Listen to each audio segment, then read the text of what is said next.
welcome to the 2011 Albacore Internationals here at Moordale Sailing Club. My name is Michael Heinsdorf. I'm from Washington, D.C. in the United States of America. Traveled here to Canada to sail with a lot of my friends. I'm actually in the epicenter of Albacore sailing. Toronto, beautiful Toronto here. We're sailing out on the Lake Ontario with the background of Toronto. Beautiful, beautiful skyline right behind us, all these skyscrapers. Toronto, one of the biggest cities in the world. Who knew? I didn't.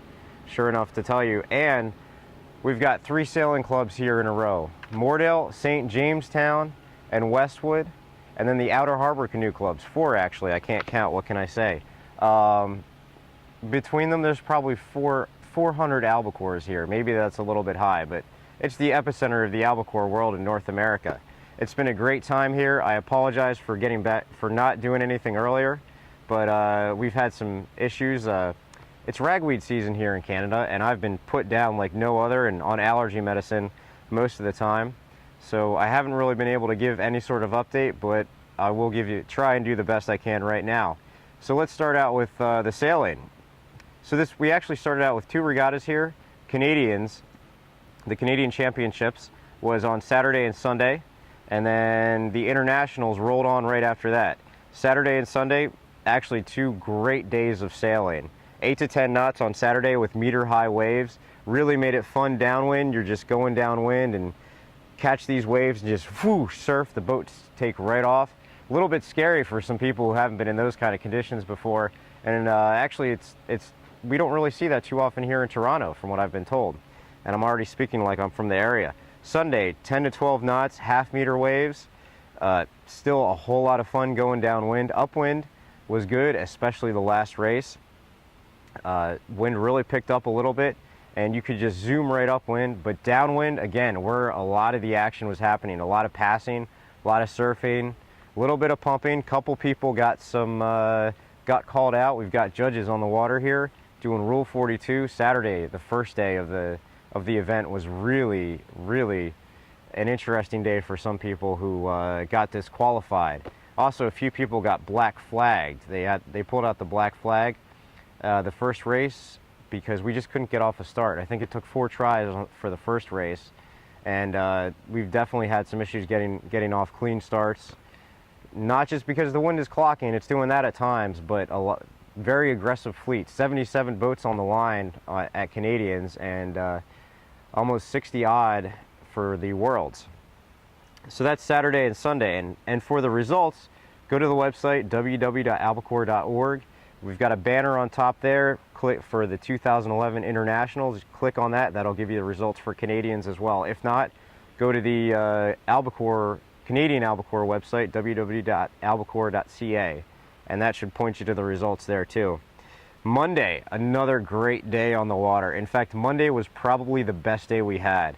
I would say it was a good 12 to 14 knots, probably gusts up to 18. Huge waves. I'm talking 2-3 meter waves at times. Maybe that's a little bit exaggeration, but that's what it felt like. A lot of action going upwind. This was one of those days where if you had the right crew and the right boat, all you had to do was point your boat in the direction upwind and keep on going. A lot of action going on here. It's interesting to see all of a sudden this infusion of energy and life into the class. A lot of it's happening with a bunch of new boats that the community clubs have. They have brought in a dozen Ovington boats, and those have been performing quite well. Also, Barney Harris and Peter Duncan have pulled out several Hapco boats, which several just made it out the door and in time to this regatta, and they've been performing quite well. George Carter, in fact, standing, believe second at the moment, is doing very well in a Hapco boat, as is Alan Mizor. Tuesday, not a good day. 4th day of the regatta, 4th day of Worlds. It was pretty light and flat, and with 60-some boats on the line, it was just find clear air and go if you could, and a lot of people couldn't. If you had a good start and could punch out off the line in some clear air, hopefully you hit the left side. The left side was the favorite throughout the day. You were good to go. Otherwise, you were doing 20-some odd tacks up each windward leg and then trying to find clear air downwind, and it was not a whole lot of fun. Almost everyone I talked to wasn't real excited about Tuesday. Wednesday, our lay day, and actually some great breeze right here. All right, so a lot of people want to know what's happening with the rest of the regatta. Well, there's been a fair amount of social activities, and we got to put a shout out, thank you to the regatta organizers, the Canadian Albacore Association, especially Christine Short and Teresa Miola, who have put a ton of heartfelt work into this. Saturday, I don't actually remember what the event was. I was stuck in the hot tub here at Moordale Sailing Club. Great thing to have after a day at the regatta. Hard day sailing. Next thing you know, you come in, Moordale's got hot showers, a masseuse, and a hot tub. Life can't get much better than that on the Inner Harbor here in Toronto. Sunday, we went to RCYC, which is located on Toronto Island, took a little ferry out there. We get off, we're greeted by Mounties, who were, two of them were quite cute, I might say. And then Monday, Mojito Mondays at St. Jamestown.